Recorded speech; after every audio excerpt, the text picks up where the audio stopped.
नमस्ते। धेरै मानिसहरूलाई यो इजरायल र हमासका बीचमा युद्ध विराम भएपछि अब त्यो द्वन्द्वको समाधान हुन्छ कि भन्ने एउटा आशा लागेको थियो हैन। धेरै मान्छेलाई लागेको थियो विश्वभरि नै।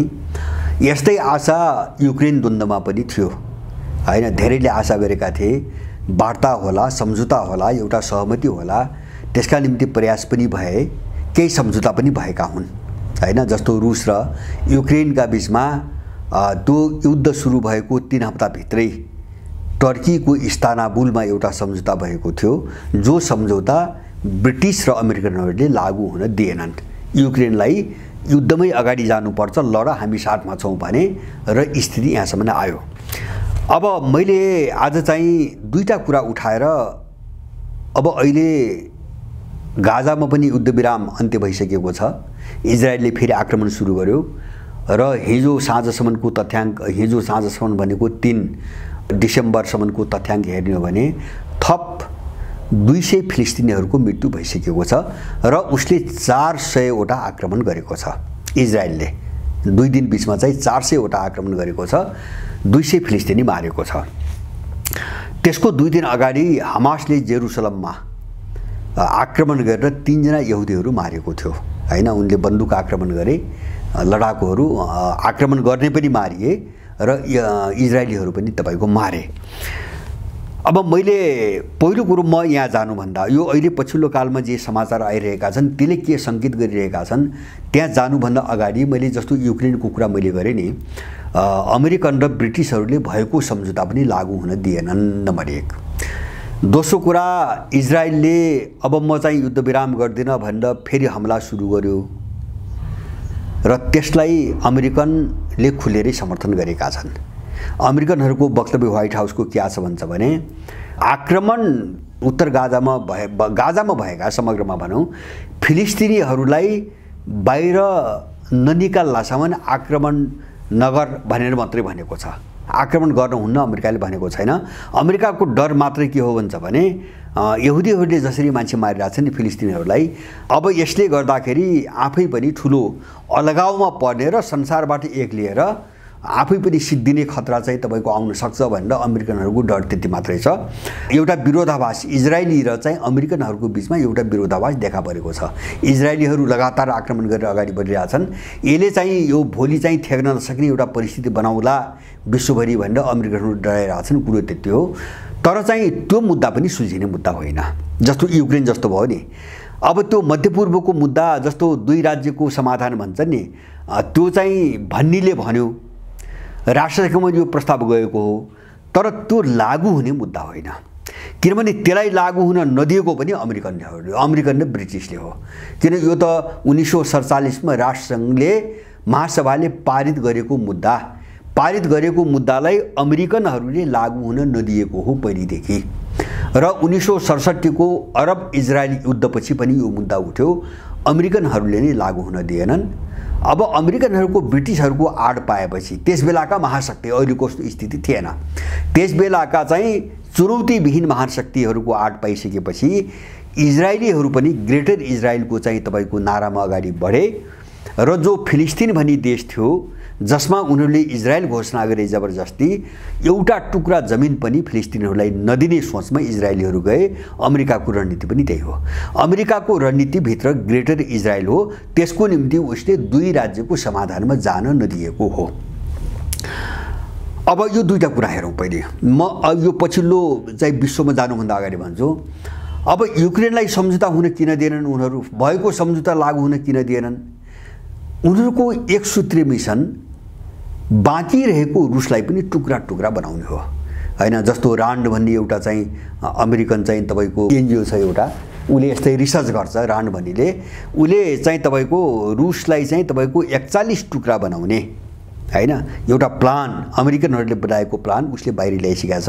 रुसलाई 41 टुक्रामा विभाजित गर्न सकिन्छ। त्यो रणनीतिमा अमेरिकनहरू हिँडेका हुन्, ब्रिटिसहरू हिँडेका हुन्। किन भन्छ भने रुसलाई छिन्न भिन्न पुरै नपार्दासम्म उनीहरू कुनै पनि बेला पुनर्सङ्गठित हुन सक्छन्, उनीहरूको कुनै पनि बेला पुनरोदय हुन सक्छ र त्यो चुनौती बन्न सक्छ, जो अहिले गरिरहेछन्। हैन। जस्तो सोभियत सङ्घको विघटनपछि गरे नि उनीहरूले विश्वमा शान्ति ल्याउने कोसिस गरेनन्। अब अलिकति भएका शक्तिहरू, ठुला शक्तिहरू, सामर्थ्यवान शक्तिहरू जो भोलि समस्याको रूपमा आउन सक्छन् त्यो सबैलाई अगाडि बढ्न नदिएर सिधाइदिने।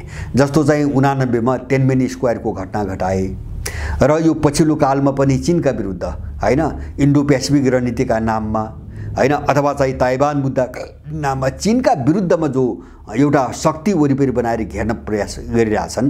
किन चीन एउटा उदाउँदो शक्ति हो।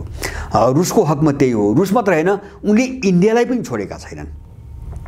यी त गुलाम भएर अमेरिकनका पछि छन्।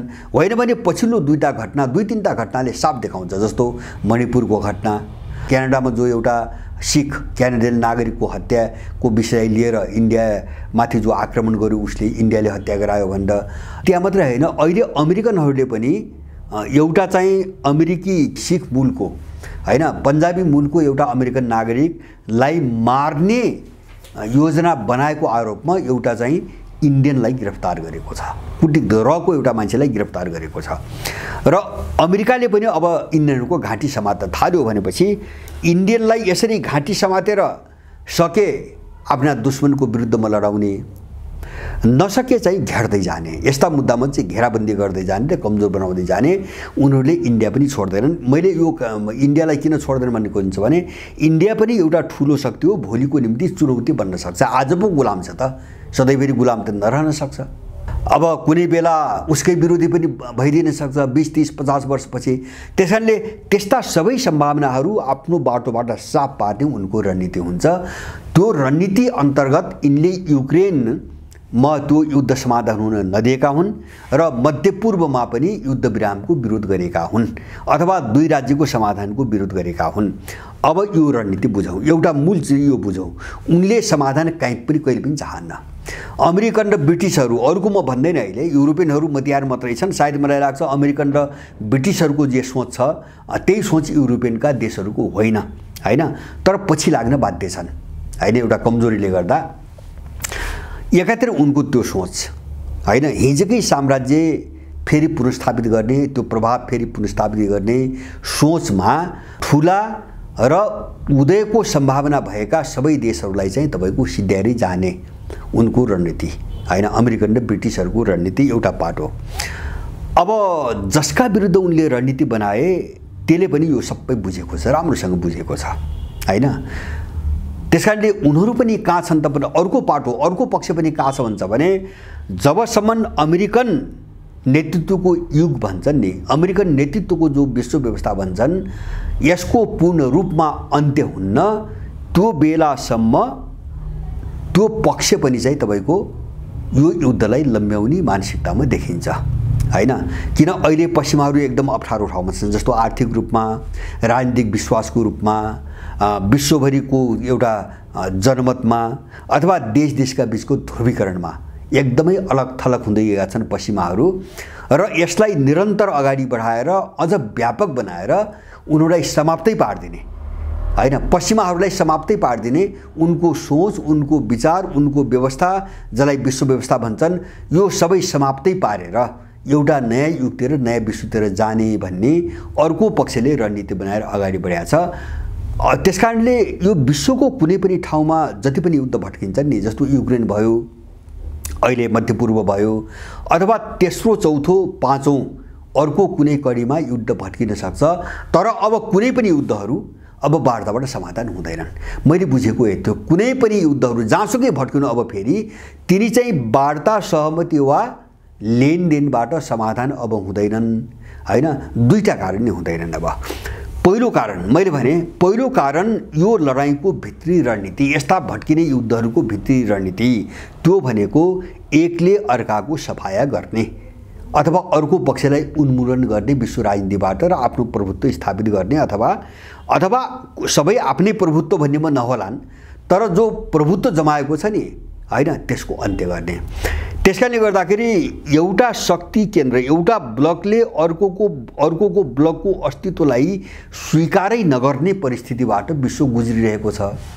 त्यसकारणले जहाँ जहाँ युद्ध भट्कन्छन् त्यो युद्धमा यो दुईटै ब्लक पस्छ हैन। एकअर्का विरुद्ध रणनीति बनाउन यो ब्लक चाहिँ त्यहाँ पस्छ र ती द्वन्द्वहरू अब समाधान हुँदैनन्। नेपालमा भड्क्यो पनि हुने यही हो, समाधान हुँदैन, यो अन्तहीन हिसाबले मुठभेड अगाडि बढ्छ। अब एउटा त युद्धरत जो पक्षहरू छन् नि हैन, दुईटा ध्रुव भनौँ न विश्वका, यिनी दुईटा ध्रुवले एकले अर्कोलाई अस्तित्व मेटाउने हिसाबले अगाडि बढेको हुनाले अब संसारमा फैलिने युद्धहरू, भड्किने युद्धहरू काहीँ पनि अब समाधान हुँदैनन्। त्यहाँ सबै यो रणनीति पस्छ, यसले असर गर्छ। नम्बर 1। दोस्रो मैले बुझेको के हो भन्छ भने योभन्दा डरलाग्दो अवस्था अहिले संसारमा मिडिएटर मध्यस्थता गर्ने वा शान्ति र वार्ताको निम्ति पहल गर्ने कुनै पनि निकाय छैन, त्यसको मृत्यु भइसकेको छ। अहिले संसारमा युद्धरत पक्ष मात्रै छन्। यो साह्रै डरलाग्दो अवस्था हो। जस्तो राष्ट्रसङ्घ लगभग अब मरिसकेको छ, उसको कुनै भूमिका छैन। जस्तो हामीले देखिरहेछौँ नि, न मध्यपूर्वमा, न रुस र युक्रेन मुद्दामा, न अरू कतिपय मुद्दामा हैन, जहाँ शक्ति भएकोले चाहिँ जे गरिरहेछ नि, राष्ट्रसङ्घ हेर्ने र अहिलेसम्म त एन केन वक्तव्य दिइरहेछ, डराई त्यो पनि दोहोरो तेह्रो विरोधाभासपूर्ण किसिमले वक्तव्य दिइरहेछ। मलाई लाग्छ केही समयपछि वक्तव्य दिने हैसियतबाट पनि ऊ समाप्त हुन्छ। अहिले मध्यस्थकर्ता छैनन् हैन, अन्तर्राष्ट्रिय मध्यस्थकर्ता छैनन् र त्यो पहल कदमी गर्ने शक्ति पनि छैनन्। त्यो हैसियत कसैसँग अब छैन, राष्ट्रसङ्घले गुमायो। त्यसकारणले अब यसरी भड्किने युद्ध फैलिरहेको छ, युद्धका नयाँ मोर्चाहरू खुलिरहेका छन्, मध्यस्थता गर्ने वा पहल गर्ने कुनै पनि निकाय छैन भनेपछि युद्ध फैलिँदै जान्छ। अब यो सामान्य ढङ्गले बुझ्न सकिने कुरा हो। यो कोणबाट हेर्दाखेरि पनि अबको युद्ध चाहिँ दुनियाँ भयावह छ भन्ने देखाउँछ। अब यो दुईटा यो यति तथ्य बुझिसकेपछि म आउँछु अहिले दुईटा घटनामा। एउटा मध्यपूर्वमा के भयो भन्छ भने गाजामा युद्धविराम चलिरहेको थियो। हमासले 30 नोभेम्बरका दिन जेरुसलममा आक्रमण गर्यो। हमासको एउटा मिलिटेन्टहरूले आक्रमण गरे भनौँ र केही यहुदी मारे, आफू पनि मरे, 3 जना यहुदी पनि मारे। अब त्यसको चाहिँ तपाईको 2 दिनपछि त्यो पहिलेको युद्धविरामको म्याद सकियो। इजरायलले युद्धविरामको म्याद थप्ने इन्कार गर्यो र चाहिँ अहिले हमला जारी राखेको छ। र मैले पाएको हेरेको समाचारमा हेरे अनुसार 200 भन्दा बढी फिलिस्तिनीको मृत्यु भइसकेको छ र उसले 400 भन्दा बढी आक्रमण गरिसकेको छ। र इजरायलले के भनेको छ भन्छ भने मैले यो कડીसँग जोड्न खोजेको, इजरायलले यो फाइनेन्स टाइम्सले 2 डिसेम्बरका दिन दिएको समाचार हो। Israel plans to carry on with military operation against Hamas for at least 1 year. इजरायलले कम्तीमा 1 वर्षसम्म हमासमाथि चाहिँ कारबाही गर्ने अथवा युद्ध जारी राख्ने योजना बनाएको कुरा फाइनेन्सियल टाइम्सले बाहिर ल्याएको छ। यसको मतलब के हो भन्छ भने इजरायल समग्र फिलिस्तिनीहरूको सफायाको रणनीतिमा छ हैन। नाम अहिले हमास छ, ऊ ग्रेटर इजरायलकै रणनीतिमा काम गरिरहेको छ। त्यसकारणले उसले युद्धको अन्त्य चाहन्न अथवा कुनै वार्ता इजरायलले चाहन्न भन्ने कुरा यसबाट देखिन्छ। इजरायलको रणनीति भनेपछि के हुन्छ भने त्यो अमेरिकन रणनीति भन्नु, बाहिर जेसुकै भनोस्, आफूलाई अप्ठ्यारी पार्न लाग्यो भने 1-2टा कुरामा विरोध गर्छ, उसले गरे जस्तो गर्छ, सायद विश्वको सहानुभूति लिनको निम्ति गर्छ उसले। तर इजरायलको यो रणनीति उसले एक्लै बनाएको केमार्थ होइन, त्यसमा अमेरिका पनि छ, ब्रिटिसहरू पनि छन्। उनले फिलिस्तिनीहरूको पूर्ण रूपमा सफाया नगरिकन अथवा इजरायललाई फिलिस्तिन विहीन भूमि नबनाइकन युद्ध रोक्ने पक्षमा देखिन्नन्। एउटा कुरा इजरायलको यो रणनीतिले। अर्को पाटोको गर्छु। मैले अघि नै भने नि 2टा अन्तर्राष्ट्रिय ब्लकको मैले जो लडाइँको कुरो गरेँ त्यसभित्रको अन्तर्वस्तु मैले अर्को पाटो। जस्तो हमासले इजरायलले युद्धविराम भङ्ग गरेर हैन हमला सुरु गर्नुभन्दा 2 दिन अगाडि हमासले जेरुसलममा आक्रमण गरे। उसका मिलिटेन्टहरूले, लडाकुहरूले आक्रमण गरे, 3 जना यहुदी मारे। अब यसलाई पनि केलाउँ, यसको उद्देश्यलाई केलाउँ। जस्तो युद्धविराम त थियो, आखिर जेरुसलममा त थिएन, तर इजरायलसँग गाजामा चाहिँ युद्धविराम त थियो। तर युद्धविरामको अवधि नसकिँदै सकिनुभन्दा 1 दिन अगाडि नै हमासले आक्रमण गर्यो, यहुदी मार्यो। उसको यो रणनीतिले एउटा प्रष्ट सन्देश दिन्छ। हामी सबैले बुझ्नुपर्ने, हमास बाहिर देखाउँदा हमास, तर हमासको वरिपरि चाहिँ तपाईको संगठित रहेको त्योसँग सम्बन्धित राष्ट्रिय अन्तर्राष्ट्रिय शक्तिले पनि युद्ध टुङ्ग्याउन चाहन्न। हमासको हमलाले प्रश्न त्यही देखाउँछ। किन त्यसले पनि इजरायल र अमेरिकनहरूलाई युद्धमा तान्न खोजेकै देखाउँछ। यसलाई लम्ब्याएर जाने रणनीति देखिन्छ त्यहाँबाट हमासको आक्रमणबाट। इजरायलीहरूको प्लान त उनको परिदेखिएकै रणनीति हो, बुझेकै कुरा भयो हैन। तर योभन्दा महत्त्वपूर्ण हमासको त्यो आक्रमण, युद्धविरामको म्याद सकिनुभन्दा अगाडि एक दिन अगाडिको त्यो आक्रमणले हमास र अब प्रष्ट भाषामा भन्ने हो भने हमाससँग लडिरहेका इजरायली र अमेरिकीहरूको विरोध गर्ने अरबी देशहरू, पश्चिमियाली देशहरू अथवा चाहिँ ठुला शक्ति राष्ट्रहरू हैन, एक खाले भनौँ रुस नै भनौँ अथवा चाहिँ त्यसको अप्रत्यक्ष रूपमा अब भोलि चाहिँ बिस्तारै बिस्तारै चीनै जोडिन्छ हैन। जस्तो अरू ल्याटिन अमेरिका अफ्रिकाका देशहरू जोड्दैलान्, जस्तो दक्षिण अफ्रिका त्यही ढङ्गले मुखर ढङ्गले अगाडि आइरहेछ। यिनीहरूको हिसाब मैले के देख्छु के बुझ्छु भन्छ भने हमास केन्द्र भनौँ र अहिले बुझ्नुको निम्ति इजरायली केन्द्र र हमास केन्द्र भनेर बुझौँ।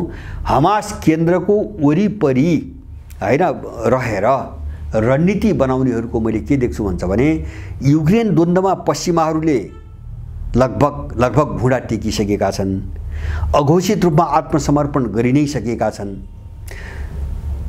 अब अर्को चाहिँ मध्यपूर्वको युद्धको दलदलमा उनलाई लगेर हाल्ने र किन भन्छ भने मध्यपूर्वमा अब अमेरिका अत्यधिक किन डराएको छ अहिले। जस्तो अमेरिकाको एउटा वक्तव्य म भनिदिन्छु, म त्यो सुनाउँछु मात्रै।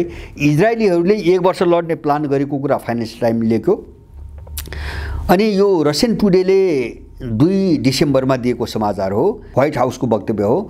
Israel should not bomb south Gaza without factoring in civilians. दक्षिण गाजाका नागरिकहरूलाई कहीँ लगेर नराख्दासम्म, सुरक्षित नपार्दासम्म इजरायलले त्यहाँ हमला नगरोस्, गर्नु हुँदैन भन्ने अमेरिकाको व्हाइट हाउसले राष्ट्रपति कार्यालयले वक्तव्य जारी गर्यो हैन। यो भनेको के हो भन्छ भने अब फिलिस्तिनीहरू चाहिँ मार्दै जाने हो भने हामी फस्छौँ नराम्रोसँग। त्यसकारणले अमेरिकनहरूको रणनीति गाजा खाली गर्ने देखिन्छ, खाली गर्ने र उसले भन्नलाई त्यहाँबाट पब्लिकहरू सर्वसाधारण सबै निकालेर हमासमाथि मात्रै चाहिँ आक्रमण गर्ने, उसलाई मेटाउने भनिरहेछ। तर त्यहाँ कुरो अर्कै छ। अब उसले किन भनिरहेछ भन्छ भने जस्तो योभन्दा पहिले पनि यहाँहरूले एउटा मेरो भिडियो हेर्नुभयो होला, पश्चिमाहरू त्यहाँ चाहिँ अन्तरिम सरकार बनाउने कोसिसमा छन् हैन। गाजामा अन्तरिम सरकार बनाउने, हमास मुक्त बनाउने र त्यसलाई चाहिँ आफूले कन्ट्रोल गर्ने। गाजालाई अन्तरिम सरकारको नाममा उनको सहमतिमा एउटा अर्को प्रोक्सी नक्कली सरकार बनाएर अथवा दलाल सरकार बनाएर गाजालाई आफूले नियन्त्रण गर्ने योजनामा छन् अमेरिकनहरू। अब त्यो गाजा नियन्त्रण गर्न किन खोजिरहेका छन् हैन। एउटा त त्यहाँ फिलिस्तिनविहीन बनाउने, जस्तो इजरायललाई त्यहाँबाट सबै मान्छे निकाले मात्रै हमला गर भनिरहेछ अमेरिकाले हैन। अमेरिकाको कुरो पनि त्यहाँ मान्छे बस्न नदिने कुरा छ। र चाहिँ तपाईको अन्तरिम सरकार बनाएर गाजालाई चाहिँ व्यवस्थापन गर्ने कुरो गरिरहेको छु उसले। किन भन्छ भने यसको एउटा कारण धेरै मिडियामा अहिले बाहिर आएर छ। म यो विषयमा छुट्टै एउटा भिडियो बनाउँछु। गाजाको पश्चिम तटमा हैन समुद्र छ हैन, भूमध्य सागरको पूर्वी भाग भनौँ न गाजासँग जोडिएको, त्यहाँ चाहिँ तपाईको अथाह तेलको भण्डार पत्ता लागेको छ। वरिपरि तेलको भण्डार छ। त्यो तेलको भण्डार ठेक्कामा दिनको निम्ति अमेरिकन र इजरायलीहरूले हमासलाई बारम्बार प्रलोभन, अरबौं डलरको कमिसन, दबाब सबै दिएका थिए। हमासले मानेको थिएन। यो सबै मिडियामा आइरहेछ अहिले।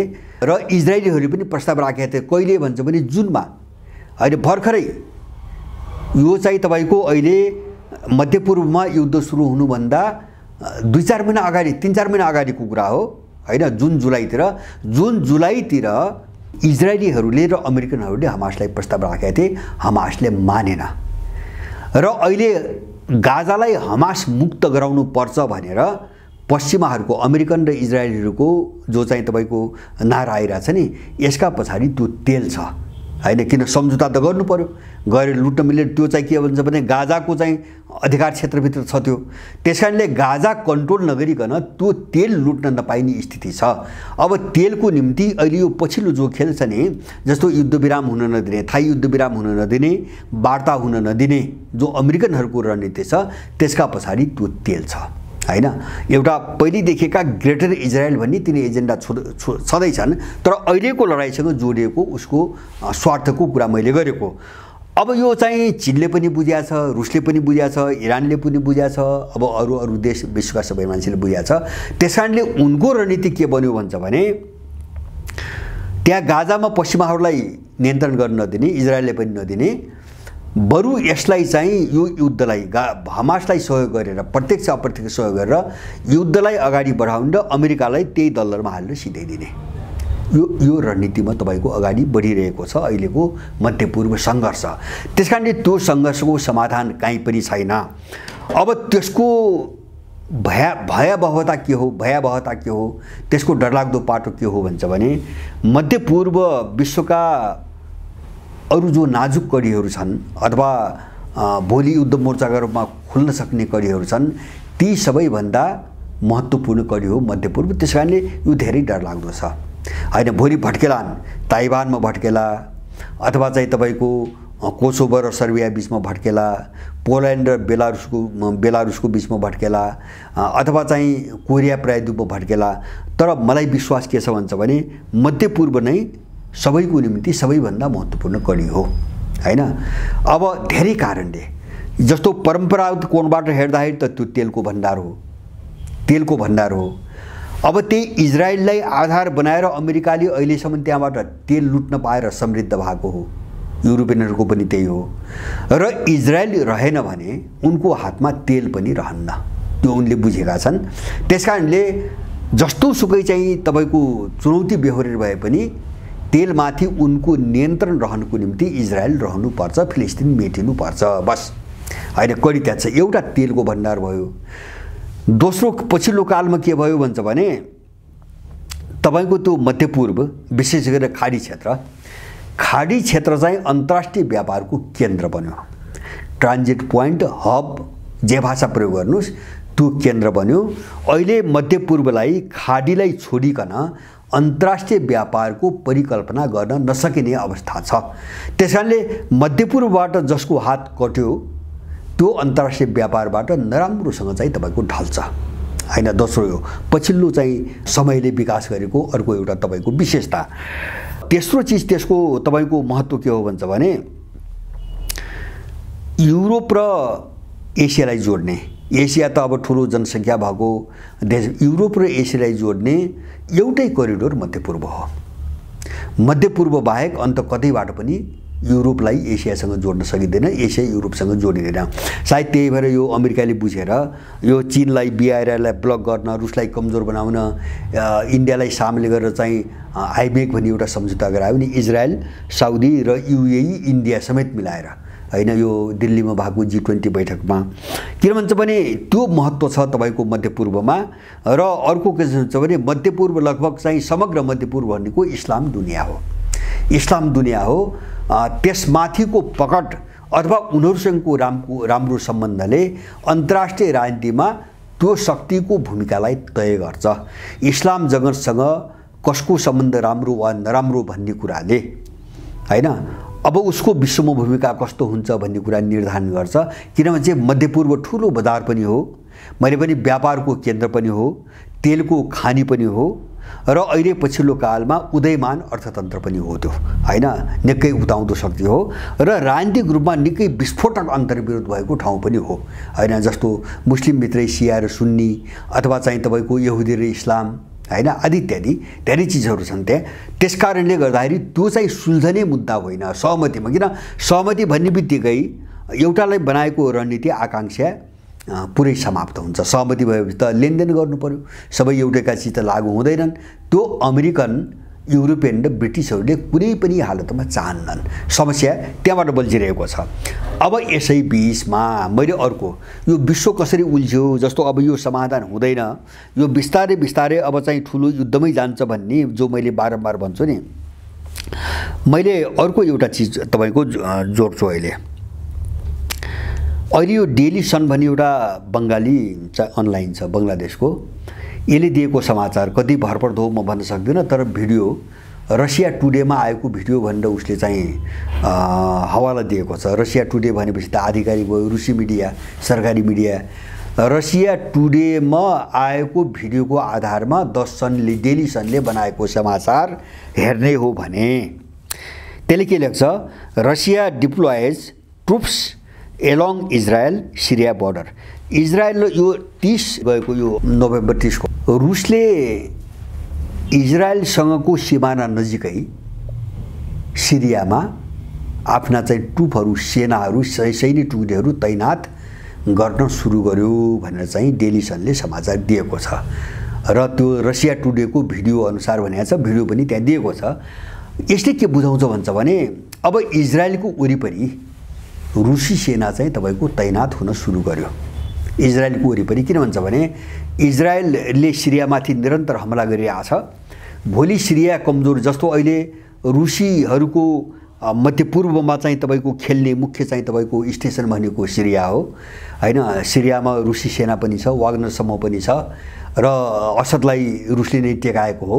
त्यसकारणले सिरिया तलमाथि पर्यो भने मध्यपूर्वमा रुसको जो चाहिँ तपाईको चलखेल अगाडि बढेको छ त्यसमाथि ठुलो धक्का लाग्छ। त्यसकारणले सिरियामाथि कुनै पनि मूल्यमा आँच आउन दिँदैन, रुसले कुनै पनि मूल्यमा आँच आउन दिँदैन। सायद भोलि इजरायलले, जस्तो इजरायलको एउटा ठुलो निशाना सिरिया हो र सिरियामाथि ठुलो हमला गर्न सक्छ। किन भन्छ भने जस्तो अमेरिकन रणनीति बुझिया छ रुसले, इजरायलीहरूको रणनीति पनि बुझिया छ। अहिले त फिलिस्तिन गाजा भनिरहेछन्। अब भोलि चाहिँ तपाईको जस्तो गोलान हाइट भन्ने सिरियाको एउटा भूभाग अहिले पनि कब्जा गरिरहेछ र भोलि सिरियामाथि ठुलो मात्रामा हमला गर्न सक्छ भनेर रुसले सेना तैनात गर्न सुरु गरेको देखिन्छ। यो सत्य हो भने सिरियालाई बचाउनको निम्ति रुसले भोलि इजरायलमाथि पनि हमला गर्छ, यसमा कुनै शंका छैन। र अब विश्व त्यतातिर गयो, रसियनहरूको यो तयारी हेर्ने हो हैन। अब इजरायलको सिमाना नजिक चाहिँ सेना तैनात गर्न सुरु गरेको चाहिँ घटनालाई हेर्ने हो भने लगभग मध्यपूर्व युद्ध अब ठुलो चाहिँ तपाईको युद्धको तयारीको दिशातर्फ गयो भन्ने कुरा स्पष्ट देखिन्छ। मैले अगाडि भनेका केही कुराहरू सहितको उसलाई यसै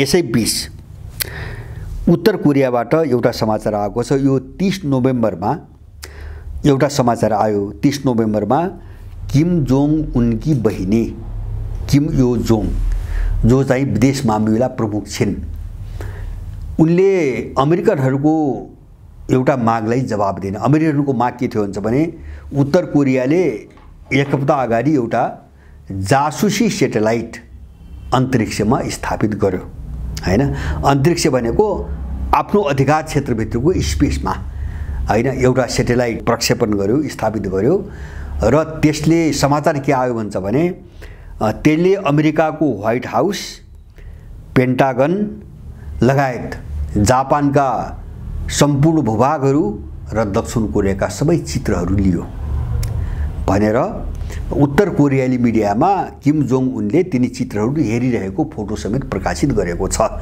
भनेपछि यसबाट अमेरिकनहरूले आपत्ति जनाए, दक्षिण कोरिया, जापान, युरोपियनहरू आपत्ति जनाए।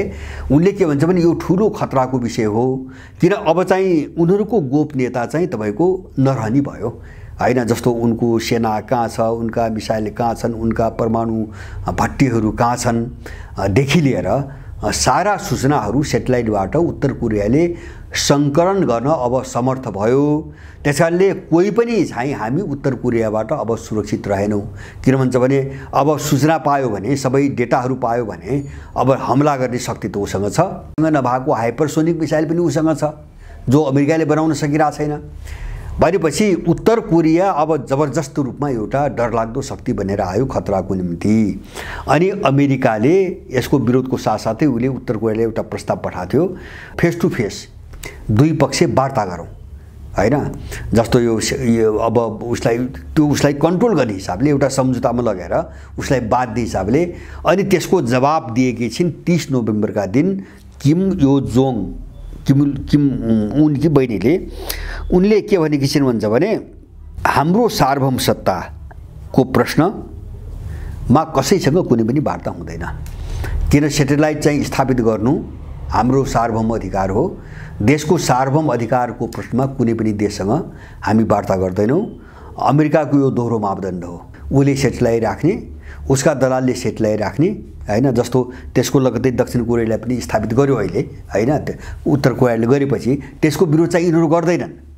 त्यसकारणले उनले त्यही भनेको छ र उनले चाहिँ अमेरिकासँग वार्ता गर्न इन्कार गरेको 2 दिनपछि 2 डिसेम्बरका दिन आएको समाचार यो उत्तर कोरियाको मिडिया पनि आयो। त्यसलाई हवाला दिँदै RT रसिया टुडेले के भनेको छ भन्छ भने अमेरिकाले अलिकति केही सङ्केत देखाएको छ र धम्की दिएको छ। उत्तर कोरियाको सेटेलाइट चाहिँ हामी चाहिँ नष्ट गर्छौँ भन्ने खालको धम्की अप्रस्युमा दिएको छ। त्यसैको जवाफ उत्तर कोरियाले आधिकारिक रूपमा दिएको छ। सेटेलाइट अमेरिकाले छोयो भने उत्तर कोरियाको सिधा हमला अमेरिकामाथि हुन्छ। अब अरू चाहिँ हामी केही पनि जान्दैनौँ। त्योभन्दा हाम्रो सेटेलाइट छोएर अमेरिकाले हेरोस्, सिधै हमला अमेरिकामाथि हुन्छ भनेर उसले चाहिँ आक्रमणको सन्देश दिइसकेको छ उत्तर कोरियाले। अब अमेरिकाले त्यो हमला गर्न सक्छ मलाई त त्यस्तो लाग्दैन हैन। किन अमेरिका एकदमै रक्षात्मक भइसकेको छ सबै कोणबाट र कुनै एउटा सामान्य देशसँग पनि, सामान्य भनेको अहिलेसम्म मानिसहरूले बुझेको सामान्य जस्तो इरान, उत्तर कोरिया हैन, रुस, चीन छोडेर सामान्य उनले सामान्य भन्ने देशसँग पनि अमेरिका युद्धमा फस्यो भने अमेरिकाले जित्ने वा उम्कने सम्भावना मैले केही पनि दुवै देख्दिनँ। न जित्न सक्छ अमेरिकाले। जस्तो युक्रेनले हेऱ्यो नि त, उनले भएका त हतियार सबै दिए नि त। त्यो त अमेरिकन चाहिँ अगाडि उभिएर गोली नचाला मात्रै न हो त्यो त हैन। हतियार त सबै दिए, पैसा त सबै दिए हैन। नतिजा के त्यो सब देखिया छ। त्यसकारणले अमेरिकनहरू आफै युद्धमा सामेल भए पनि काहीँ जित्न सक्ने सम्भावना पनि छैन र अब त्यो दलदलबाट उम्कन सक्ने सम्भावना पनि छैन। मैले भन्न खोजेको 2-3टा कुराहरू अब यहाँ हेरौँ। एउटा मध्यपूर्वको लडाईँ दीर्घकालीन युद्धको बाटोमा गयो नम्बर 1 र त्यसले गर्दाखेरि संसार चाहिँ हिजोका छिटफुट जो युद्ध हुन्थे त्योभन्दा भयानक र डरलाग्दो चाहिँ मोडतिर अगाडि बढ्यो। यो सुल्झदैन, यसले ठुलो युद्धमा दुनियाँलाई लैजान्छ। यो मैले बारम्बार भनेको कुरा सत्य हो भन्ने सबैको रणनीतिले देखाइरहेछ। त्यसमाथि अर्को चाहिँ एकदमै चाहिँ नाजुक कडी बन्यो कोरिया प्रायद्वीप। जस्तो उत्तर कोरियाले अब चाहिँ उसको सेटेलाइट चलाएपछि त्यसको जवाफ एकैचोटि चाहिँ अमेरिकामाथि हमला गरेर चाहिँ हामी दिन्छौँ, यो रेड लाइन हो भनेको छ। हाम्रो सेटेलाइट चाहिँ छुने कुरा हाम्रो रेड लाइन हो हैन। यो रेड लाइन पार गरिस् भने तँलाई हामी कतै पनि बाँकी राख्दैनौँ। त्यसका हाम्रो वरिपरि रहेका त्यसका युद्धक विमानदेखि लिएर युद्धक विमानदेखि लिएर तपाईँको जङ्गी जहाजहरू हुन्छन् नि, युद्धपोतहरू, कसैलाई पनि हामी बाँकी राख्ने छैनौँ, हामी तुरुन्तै हमला गर्छौँ भनेर जवाब दियो। अब यसले कोरिया अथवा पूर्वी प्रशान्त क्षेत्र एकदमै नाजुक चाहिँ तपाईँको मोडमा गएको छ। त्यो नाजुक के अर्थमा भन्छ भने अमेरिकाले काहीँ न्यु खोज्ने बित्तिकै त्यहाँ युद्ध भड्किने अब चाहिँ लगभग निश्चित अब छ। र उत्तर कोरिया किन यो आँट गर्छ भन्छ भने जस्तो योभन्दा अगाडि हामीले हेऱ्यौँ पुटिनको निमन्त्रणामा अब उत्तर कोरियाली राष्ट्रपति गए र उनीहरूले एक खालले आफ्नो बीचमा मिलिटरी गठबन्धन बनिसकेको कुरा स्वीकार पनि गरे। त्यो भ्रमणपछि घोषित गरेका छैनन् तर मिलिटरी गठबन्धन समेत स्वीकार भइसकेको घोषणा गरे। रुसी विदेश मन्त्रीले त उत्तर कोरियालाई नेटोको विकल्प, पूर्वी प्रशान्त क्षेत्रमा नेटोको विकल्पका रूपमा पनि चर्चा गरे अथवा नेटोलाई ठेगान लगाउने नै उत्तर कोरिया हो भन्ने हिसाबले चर्चा पनि गरे। यसको अर्थ हो उत्तर कोरियासँग रुस पनि छ, किन उत्तर कोरिया एक्लै मात्रै भइदिएपछि उनले कुरा बोल्ने थिएनन्। त्यसकारणले पूर्वी प्रशान्त क्षेत्र यस्तो नाजुक चाहिँ तपाईँको दिशातिर अगाडि बढ्यो कि अमेरिकनहरू उनको जो एउटा जङ्गली प्रवृत्ति छ नि, त्यो प्रवृत्ति काहीँ अलिकति लक्षण देखिने बित्तिकै उत्तर कोरियाले हान्छ भन्ने कुरा अब चाहिँ निश्चित भयो। यो दुईटा विषयले विश्वलाई चाहिँ एकदमै गम्भीर मोडतिर पुर्याइसकेको छ र गम्भीर कुनै पनि बेला युद्ध भड्किने सम्भावना छ। मलाई लाग्छ अब चाहिँ युद्ध भड्कियो भने अब त्यो महायुद्ध हो र त्यो परमाणु युद्ध हो। यसको चाहिँ विकल्प केही छ कि भनेर कसैले नसोचे हुन्छ मैले भन्छु। र अब त्यो भयो भने के हुन्छ भने त्यो इरानसँग अमेरिकाको पनि युद्ध सुरु हुन्छ हैन। इरानले, मेरो आफ्नो बुझाइमा इरानले त्यही चाहेको छ, बरु यो नचाहेको अमेरिकाले हो, इरानले चाहेको छ। किन सबैले के बुझेका छन् भने अमेरिका युद्धमा फस्यो भने उसको चाहिँ विसर्जन भयो, उसको समापन भयो, अन्त्य भयो, अमेरिका पार लाग्दैन। तर सुरुमा चाहिँ आफूले हात हाल्न कसैले नचाहेको मात्रै हो। अमेरिका जोगिने, अरूलाई प्रयोग गर्ने, दबाब दिने, अरूलाई चाहिँ लडाउने, आफू फरसक जोगिने, आफू कतै पनि नमुछिने रक्षात्मक रणनीतिबाट गएको छ। यो कति दिन सम्भव हुन्छ मलाई थाहा छैन हैन, तर उसको यो दोहोरो चाल चाहिँ धेरै दिन अब चल्दैन।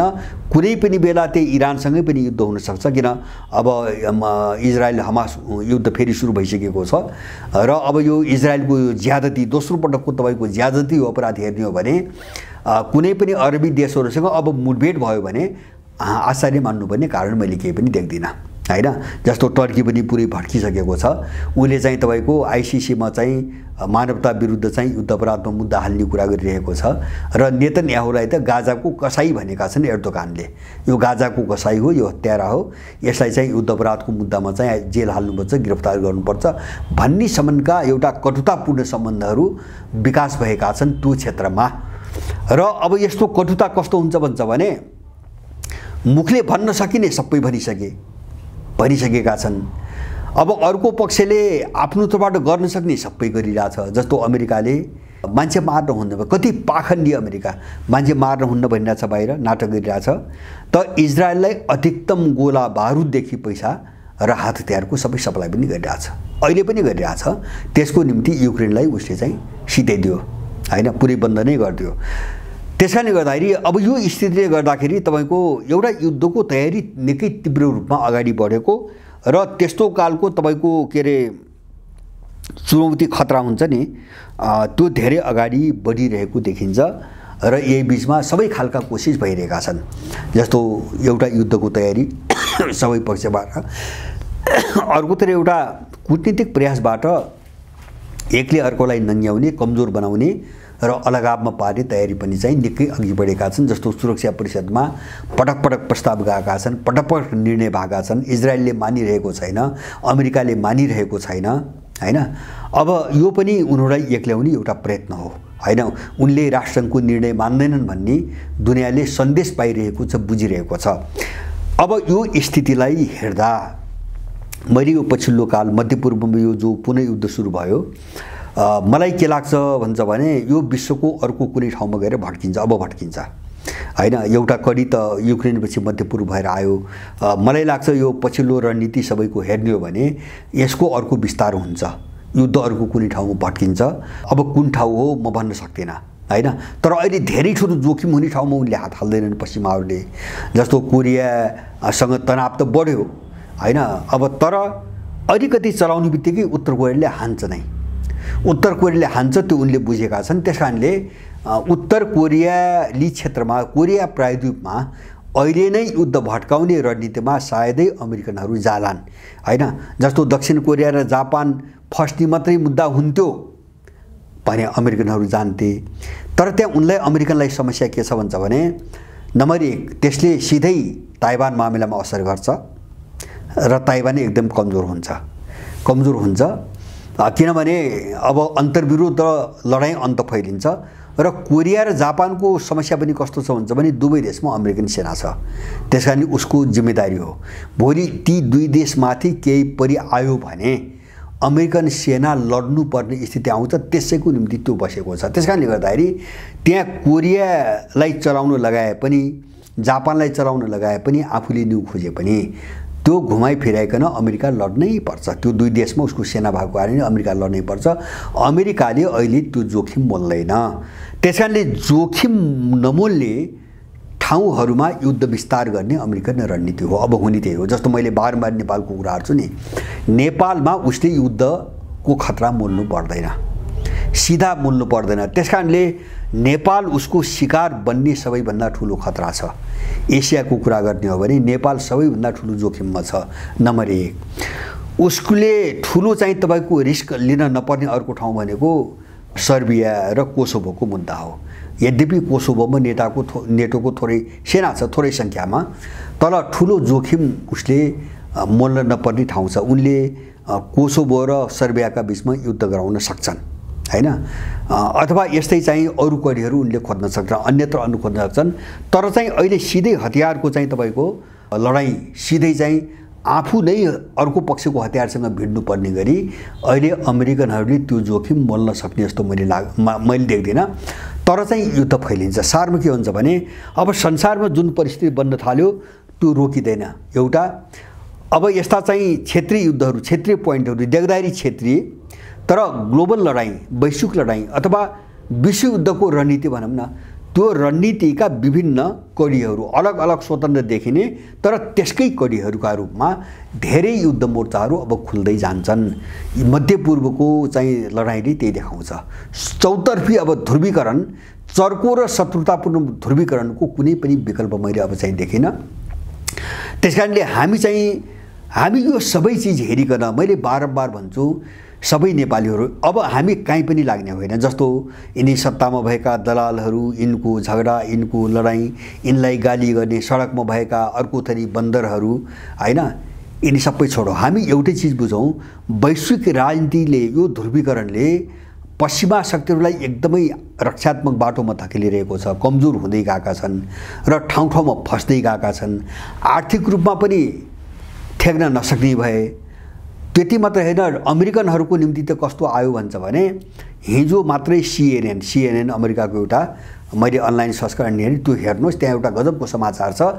समाचार के छ भन्छ भने कसैले अनुमान नगरेको, चाहिँ कल्पनै नगरेको समाचार, अमेरिकन सेनाभित्र यो व्यवस्था माने जुन प्रणाली अमेरिकामा लागू भएको छ, जुन सत्ता, यसका विरुद्ध विद्रोह गर्ने एउटा ठुलो चाहिँ मत अमेरिकन सेनाभित्र बन्दै गएको, त्यसको चाहिँ अनुसन्धानले हैन, खोज नीतिले त्यस्तो डरलाग्दो सिचुएसन देखाएको हैन, सार्वजनिक गरेको एउटा रिपोर्ट आयो भनेर, रिपोर्ट चाहिँ जारी गरियो भनेर चाहिँ CNN ले लेखेको छ।